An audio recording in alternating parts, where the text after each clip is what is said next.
Good afternoon, everyone. Today is September 8th, and this is Conversations from Stritch. I'm excited to be joined again by Dr. Christopher Sent, our provost. I am Dr. David Livingston, president of Lewis University. I just wanted to, say again what a great first couple weeks it's been, but I do want to mention again for especially all of our faculty and staff, or certainly any parents, and I know some of our students will be helping us out. We have our Signum Fidei event, which is our signature fundraising event that's happening in a couple weeks.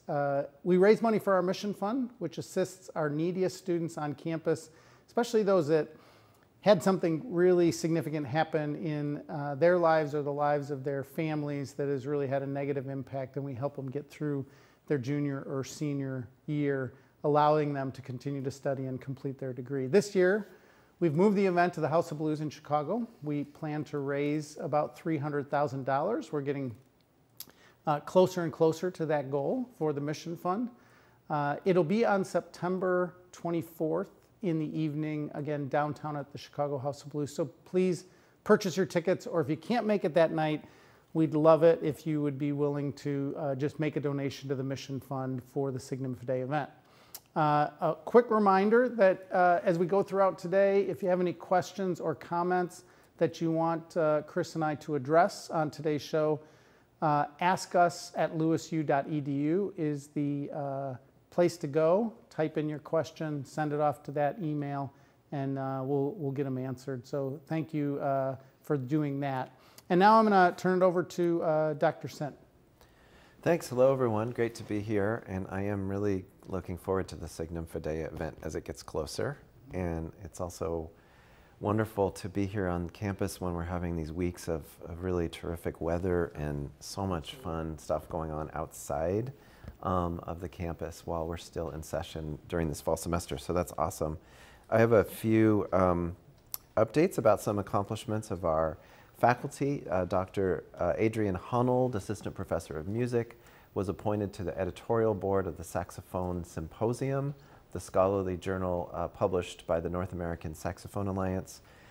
She was appointed to that position in May 2022, and she'll serve as the coordinating editor of reviews for the symposium for the 2022 edition and beyond. Also, Professor Hunold is co-editing the forthcoming book, Contemporary Perspectives on the Legacy of Elise Hall, with Dr. Kurt Bertels. Hall was a pioneering saxophonist and wealthy patron who played a really integral role in the early years of the instrument's history. It's a super interesting topic. I know that we both will enjoy talking to Dr. Hunold about this project. Dr. Gina Martinez, Associate Professor of Computer Engineering and Director of Electrical and Computer Engineering, and also Professor Doreen Huvert, who is the co-director of Secondary, Middle, and Foreign Language Teacher Education Programs, as well as the Robert Noyce Teaching Scholarship. These two professors collaborated to host a workshop called Integrating Engineering Practices in Robotics and Culturally Relevant Practices in Today's STEM Classroom. The workshop introduced our Noyce Scholar participants. So these are teachers in preparation who are specializing in STEM education, introduced those participants to how engineering and robotics can be used to solve local and national issues, and how they can be used in the classroom to encourage problem solving and creative thinking while also honoring a student's culture. Professor Huma Zia, Associate Professor of Justice, Law, and Public Safety Studies, and Program Director of Paralegal Studies, along with Associate Professors of Social Work, Drs. Alan Thursby and Michael Lloyd, will be presenting Immigrant Narratives, Legal Rights, and Advocacy in September at the first annual Social Work and Law National Symposium. And Dr. Lily Burciaga, Assistant Professor of Psychology, published the Trauma and Mental Health chapter in the 2022 Mapping Your Future, A Guide to Successful Reentry in Illinois, and Mapping Your Future National Edition. These are reentry guides published in collaboration with the University of Illinois Education Justice Project's Reentry Guide Initiative team. 5,000 copies will be distributed across Illinois Department of Corrections offices and correctional facilities Dr. Burciaca also was appointed chair of the membership committee for the International Association of Resilience and Trauma Counseling. Imagine, I've never had 5,000 copies of anything I've written distributed throughout the state. I think we both probably had like 50 copies of our books that we've written out there in the world. That's really great. Really important work Dr. Burciaga is doing, and we're delighted that it's being read by so many people.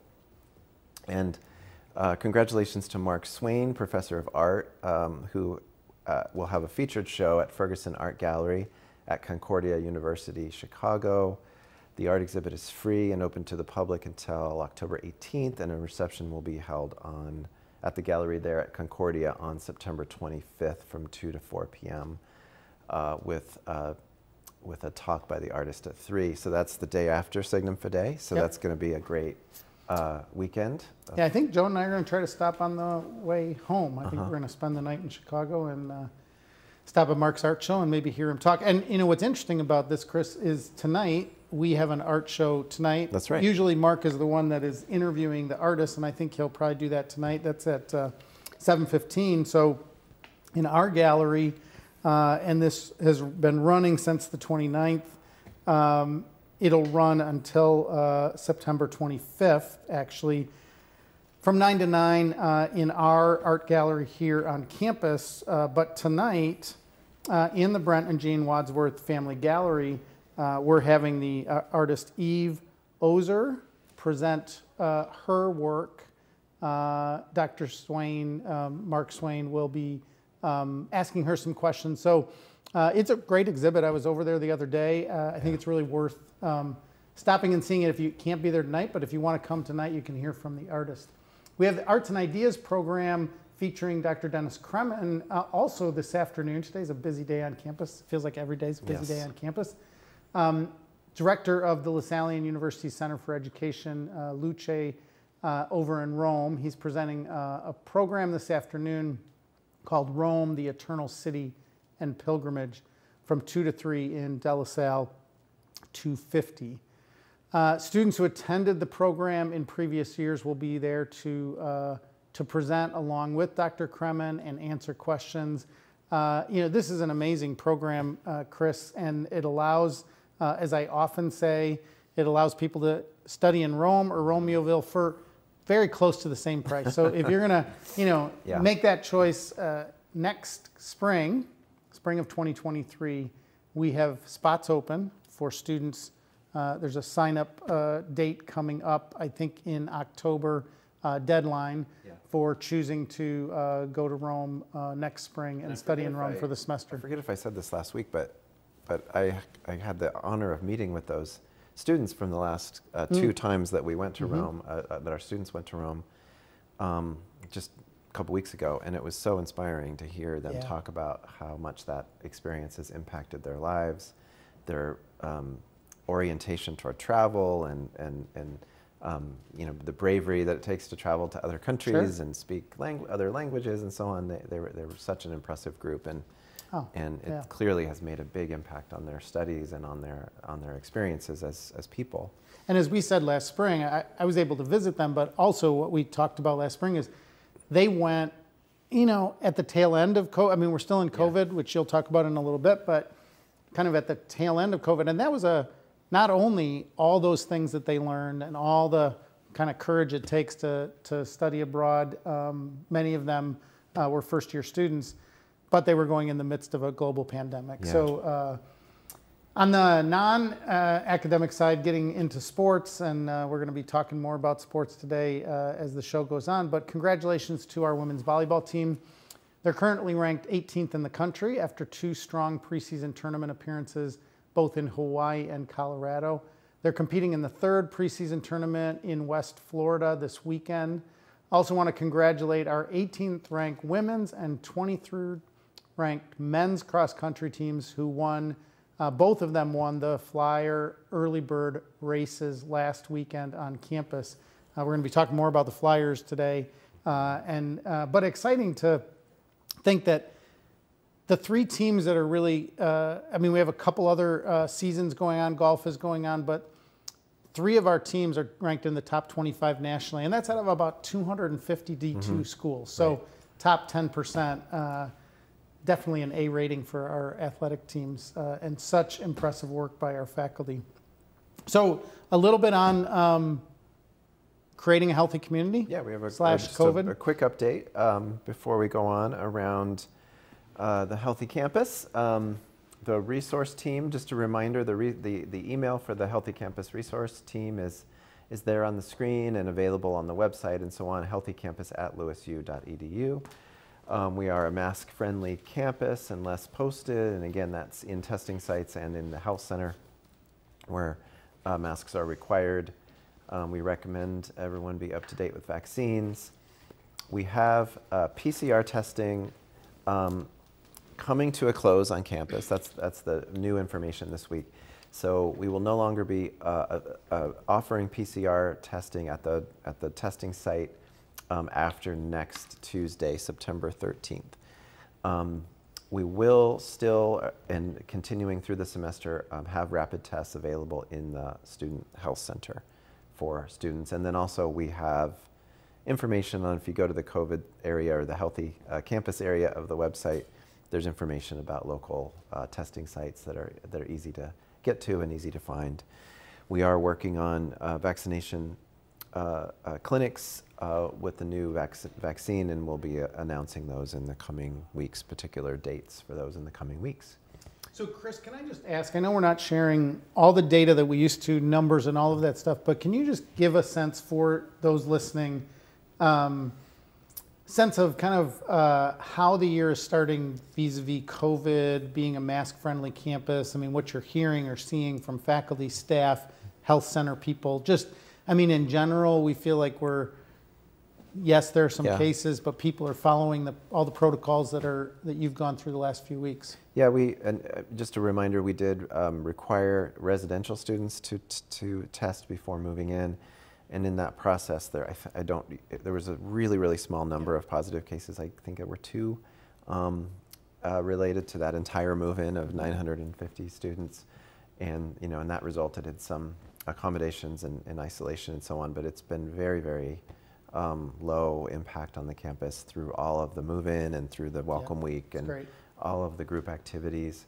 And I think everybody watching and knows that our mask-friendly campus is really just kind of playing out, and like it does in all of our parts of our life. Maybe there are people who feel really, it's and I hope that people feel really comfortable wearing face coverings and masks, and that's my observation. But my observation is the same as everyone else's here. So it's great. Yeah, it's been a really graceful transition into the beginning of the semester vis-a-vis this COVID stuff. And just a reminder that we do have the app, and that the app is still used for reporting vaccine status. We really appreciate knowing if you have received a booster, if you reported it before and get another booster. It's really helpful if cases do present themselves, that we have most up-to-date information about vaccine status, and that we do require members of our community to report a positive COVID-19 test. So thank you, as always, for your continued participation in that. So I'm delighted to introduce our guest. I want to say a few things first. This week we'll be joined by our guest, Connor O'Flaherty, who is the founder of Enliven Creative Agency.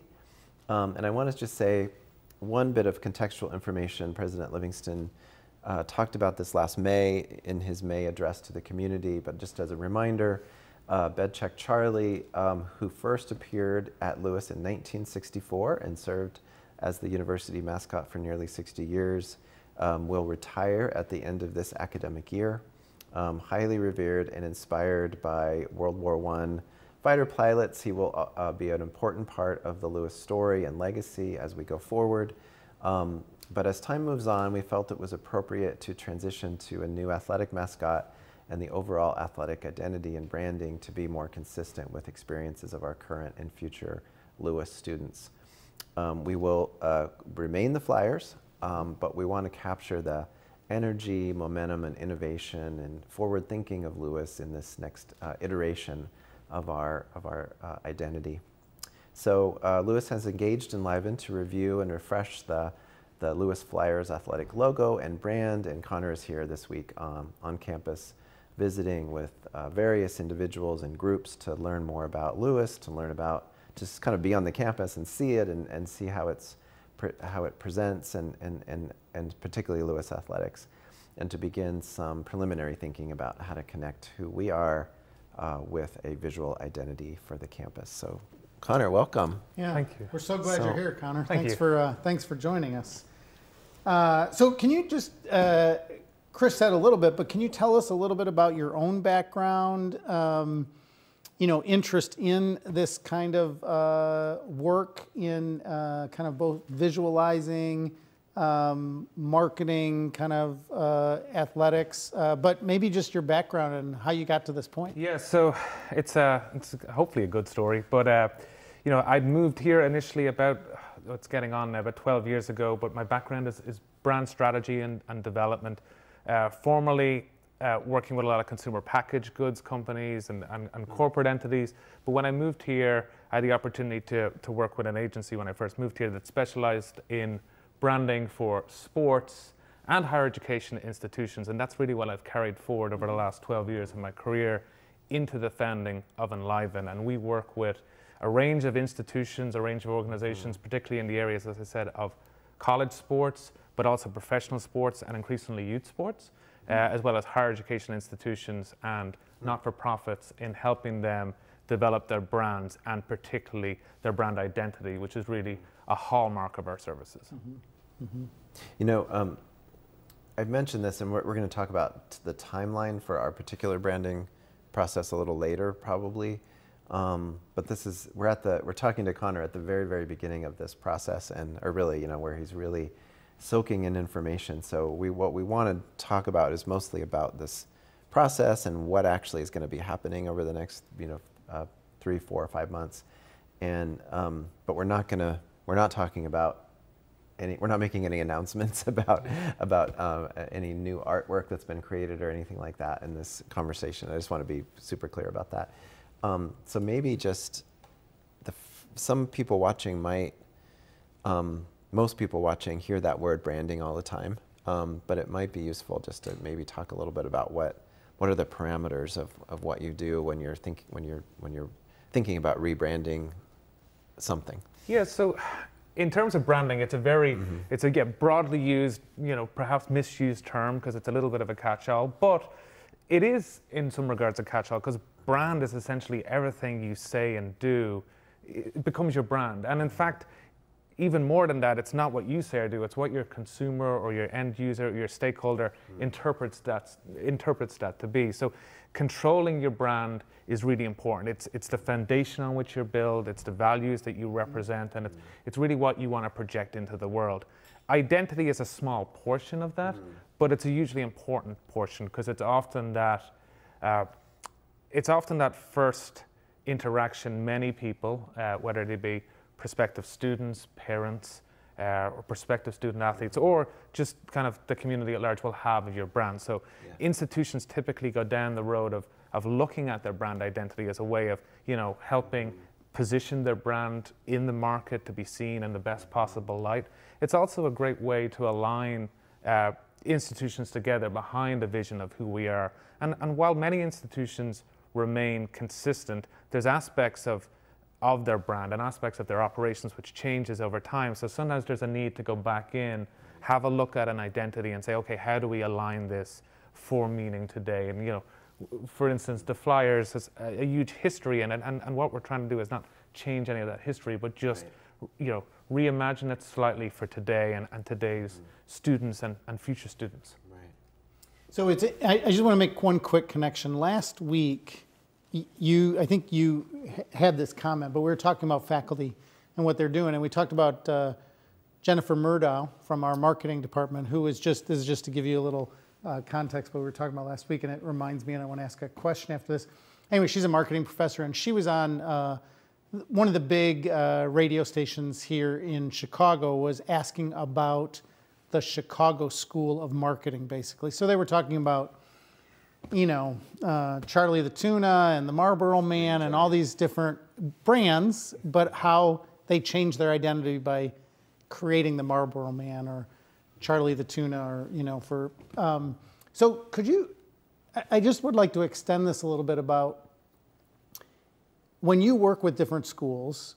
Obviously, they have this history, but how does that sense of the history of a school, and I know you're having conversations with people.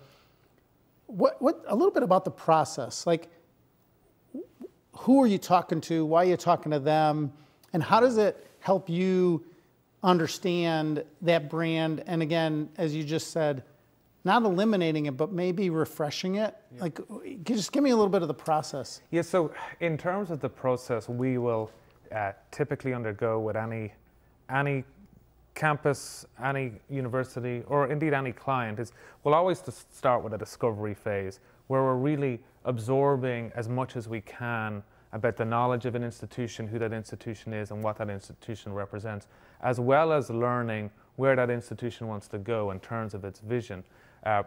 We'll never pretend that we'll know everything on the way in, so that's why we're here. And for example, this week we're talking to current students, current student athletes, we're talking to faculty, we're talking to coaches, we're talking to really anyone who touches or is part of the Flyers brand. And in fact, on any campus, that's everyone. Everyone has a role to play in representing the Flyers, and everyone is a Flyer in their own way.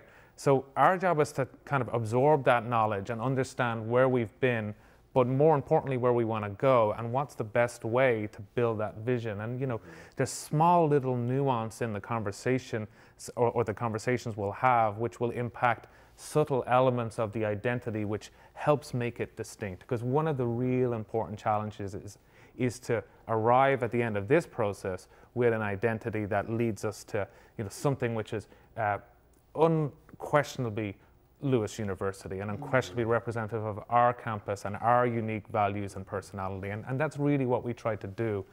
In terms of then the process beyond the research phase, which we're going through now, we then go through a kind of a series of design phases or design iterations. And what it's designed to be is really an exploration to take those learnings through a visual exploration to arrive at our identity.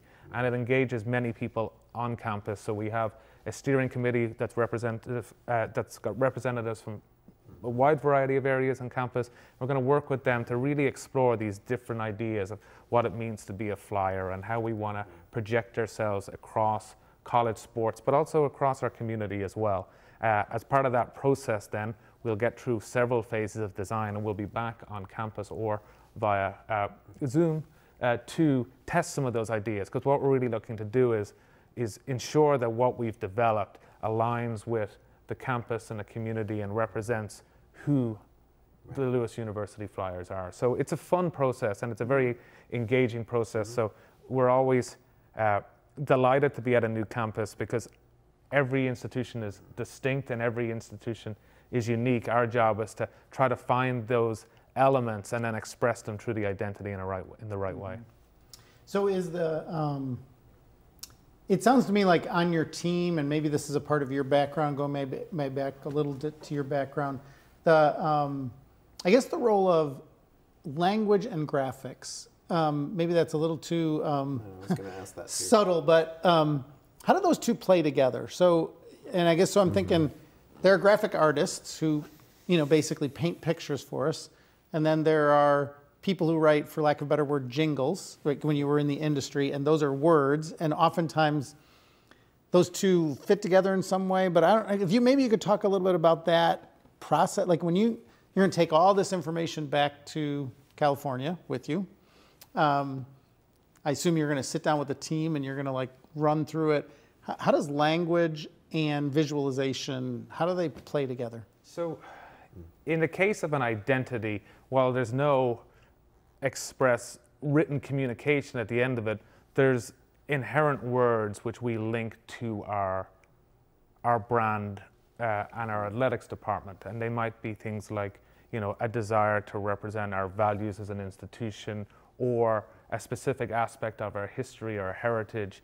You know, in the case of the Flyers, this idea that, you know, we represent a spirit to kind of soar, to fly, to move. There's a lot of words which come out in our conversations, which we then try to translate and visualize into an identity. So, you know, in our conversations, even the smallest little word might spark a direction or an idea that we get to explore to represent that brand. And ultimately, when we arrive at the identity, the words play a huge role in helping launch it and, you know, really communicate who we are to the community. So there is, in any brand, there is the visual identity, but there's also the written identity as well. Our personality comes in huge to how we express ourselves, our tone of voice, the words we use. They're all very carefully considered for any brand we work with, and they ultimately go hand in hand. So it starts with words that get interpreted to a visual identity, and then when we launch that identity into the world, the words are very considered with how we communicate what it is,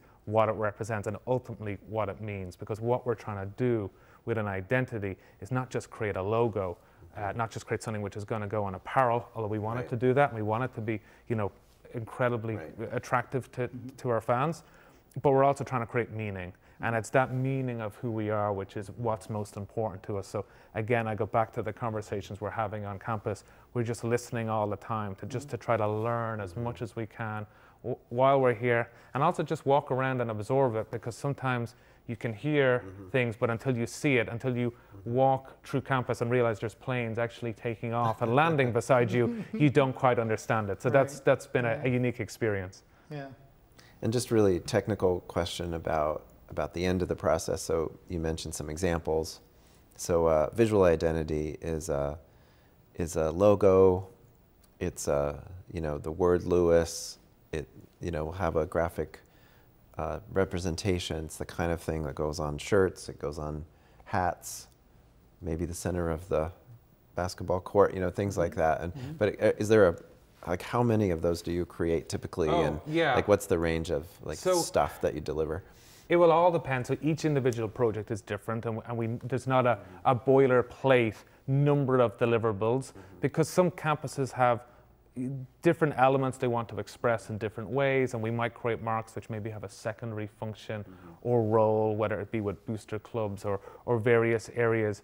But typically our program will include a primary mark, a secondary mark, a set of word marks. So Lewis University, Lewis Flyers will include all our sport-specific marks, so all our teams will be represented. But further to that, and in many cases it goes a lot beyond that as well, because we might create some graphic elements to help, you know, visualize or look toolkit where that identity lives within in terms of the visual elements it gets paired with, and most importantly, a brand standards guide to go with it, which is effectively the rules of what to do and what not to do. Because I say in many of our groups, or all our groups in fact, the process to get to the identity actually might be the easiest part, because it's then when it lives in the world, how we manage it, how we control it, and how we use it. And that's the bit where we hand off to the institution, and that becomes the institution's challenge to make sure we're staying consistent when we're using that in the best way possible. So just to be clear about that, so that what that means for us as a university is we buy apparel, or we through vendors, different companies supply apparel, but you know, this kind of stuff that you would see in the bookstore that has, you know, so the guidelines need to be shared with them and practice with them, as well as our own, you know, what's on their website, our digital representation of ourselves, and so on. And I'm probably missing all kinds of parameters of that, but that is really important. That's really it. Our guidelines include, you know, obviously the typography, supporting typography that will go with it, our colors broken down in the various uses, so our PMS or RGB or CMYK for the different applications. And you know, anyone who's from that background will know we spend a lot of time just trying to match those things to get them consistent.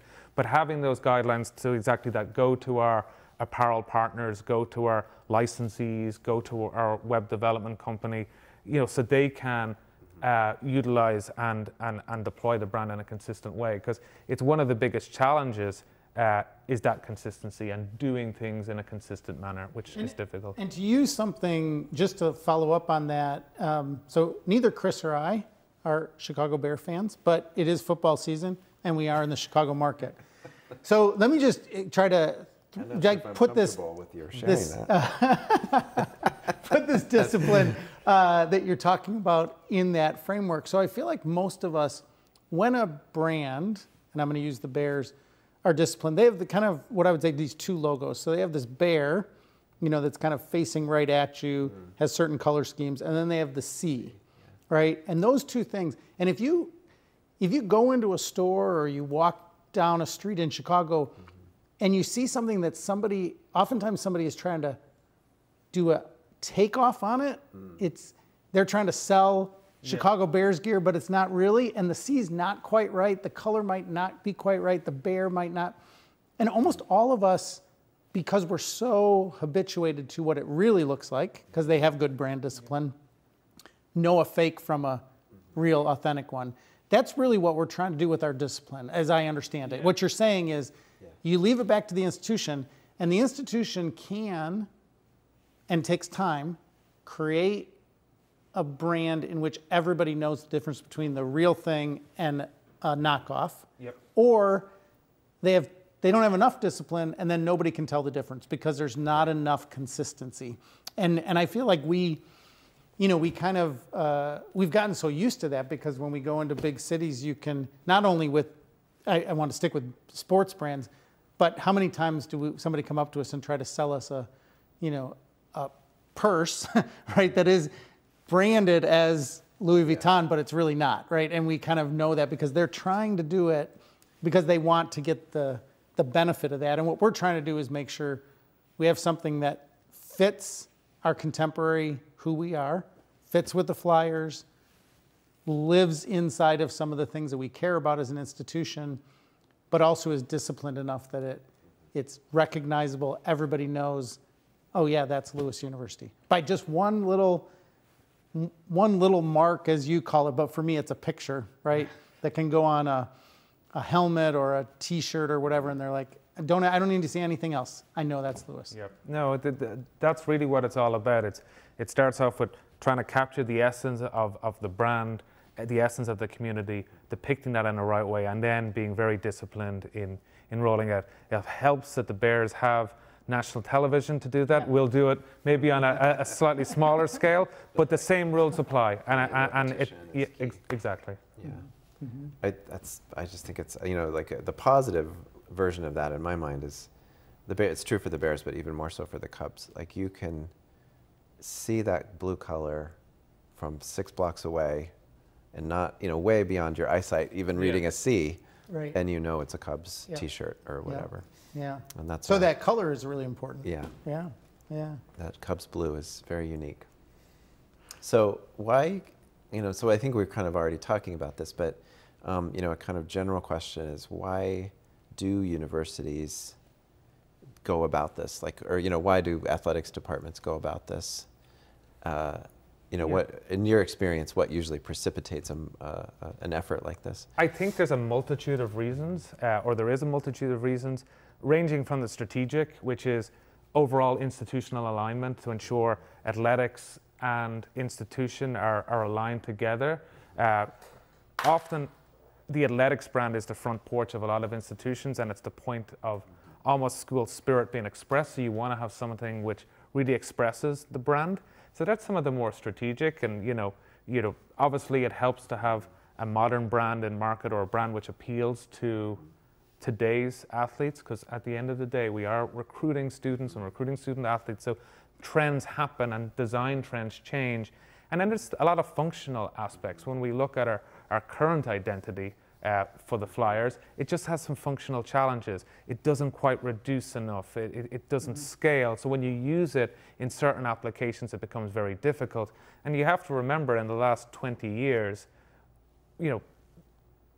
design has been turned on its head. Formerly, when we talked about sports brands, it was all about the patch on the jersey. It was, how does it patch out and how does it work? And that's still a huge factor, but increasingly now what we think of is often digital first application. So you started to see changes in even how major teams will do it. So you use the example of someone like the LA Rams, who who did a rebrand a couple of years ago, and they have a gradient color in their identity because they probably see their brand as being really a digital brand first. Yeah. Now, you can't replicate that on a jersey because you can't get that transition, but they say, well, actually, do you know what?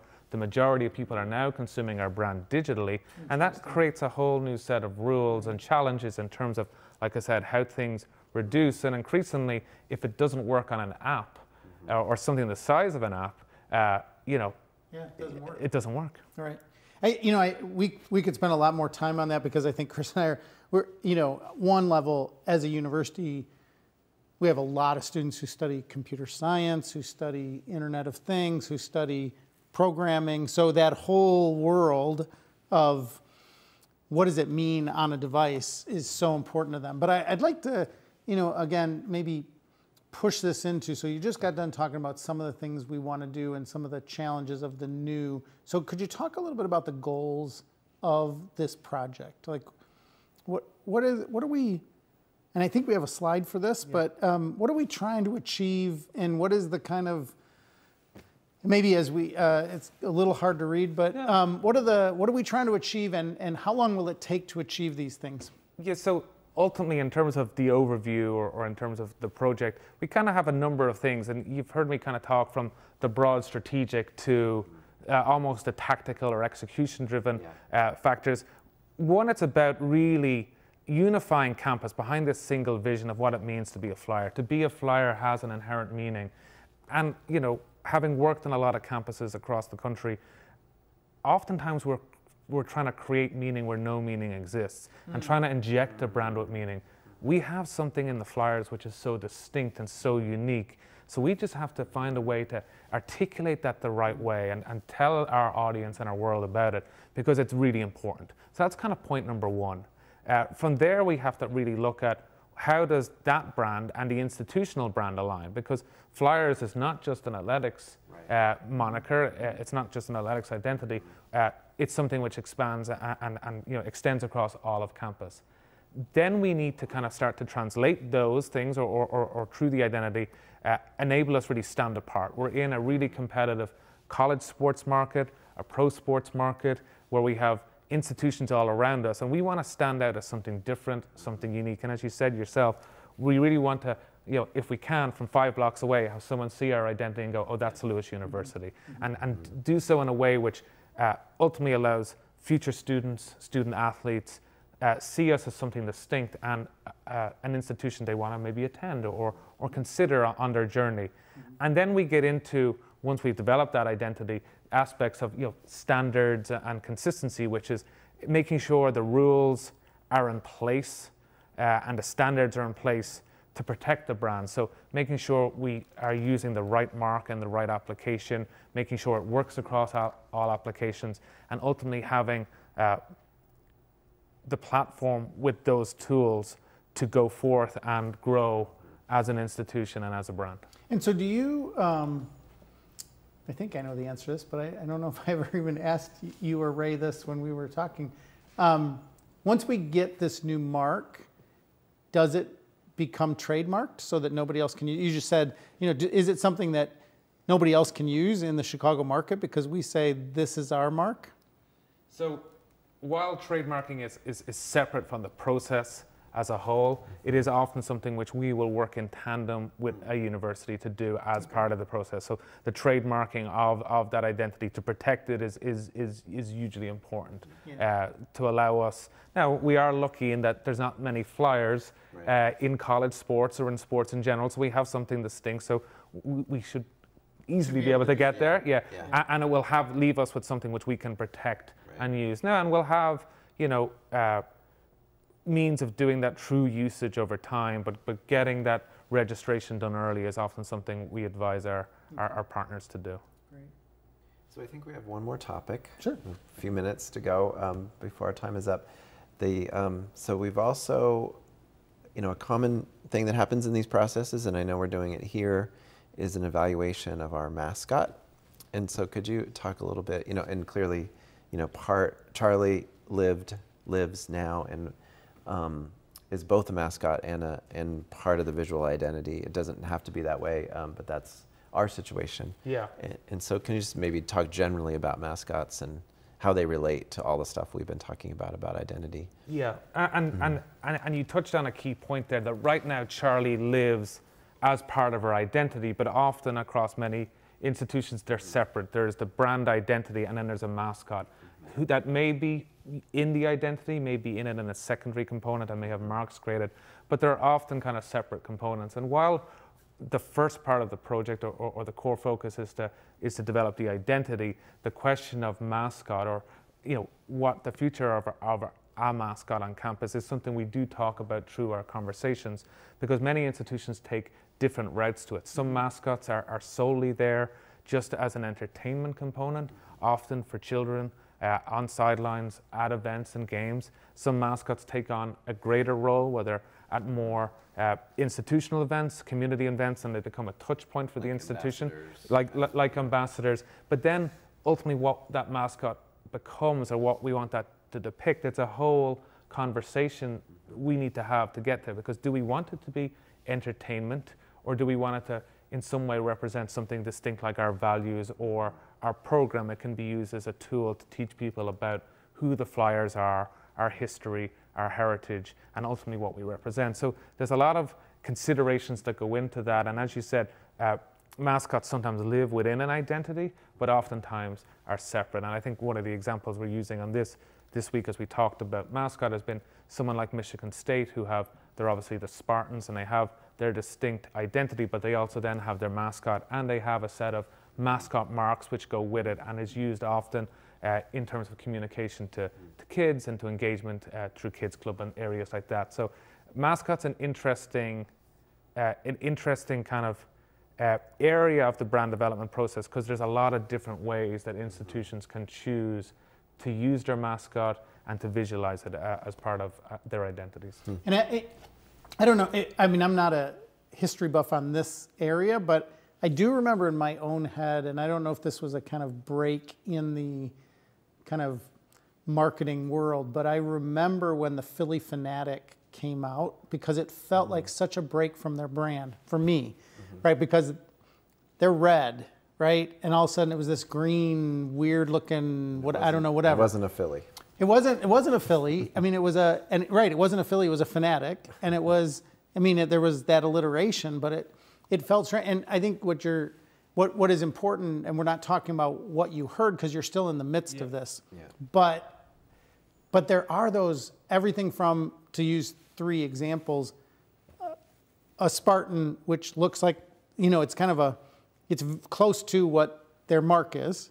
Then you got this Phillie Phanatic, and then you have some that have live animals basically as their mascot, right? Yep. And that is another totally different thing, right? Where you have this, there's such a range for mascots. The mark feels very disciplined, and then colleges and universities have gone all over the map with their mascots. Gone all over the map with the mascot. And like much of college branding in the sports realm and in the entity, there's kind of trends. Ideas come and go. There was a period in the 90s, I would say, that mascots were all hyper-aggressive, looked like they'd been hitting the gym and kind of had these sharp nails and fangs. And that was kind of what was depicted across every campus. I think we've moved slightly into a kind of a more inclusive period where, we've stepped away from maybe the hyper aggressive, and maybe more to the symbolic. But equally then you have outliers in the mascot realm who say, actually, we just want our mascot to be this crazy fun character. You start it with the Phanatic, let's close with Gritty, who's been, who pops up on social media regularly because he's, regularly produces content that's hundreds of thousands of views. And it's just this kind of absurd, wacky character, but it entertains everyone. So there's a lot there, it really is an interesting field. Yeah, it's fascinating. It's fascinating. So can we just wrap up with timeline? So for those people that you've met with this week, or people that you may meet with this afternoon, or people who are going to put in advice through I just wanted to mention, we have done a big survey of our community, so thank you everyone who contributed to that. It was, I think, over 300 people that got back from our employee and student community, and then we're also surveying alumni as we speak. So sorry to interrupt. No, I think that's all great, because there's been so much input. You're going to go back, and then what are your goals? I mean, you know, people don't always hit goals, but targets in terms of deadlines. Yeah, so you heard me talk about the process a bit, the discovery, and now we kind of go and take all of this back and absorb it. We'll develop our brief, and that really starts off the design phase. It's a 5-phase process, so it's really iterative. It engages our steering committee along the way to really kind of, you know, work with them on the process. The first 3 phases, we'll look at different options. We'll start off with a number of directions and kind of narrow that down. Then in about early December, on schedule, we are to be back with really that concept testing to get these ideas in front of our constituents, the groups we've spoken to, our current students, our prospective students, faculty, staff, coaches, to really see, okay, is what we set out to do in terms of the strategy, in terms of the vision being delivered, is it being interpreted the right way?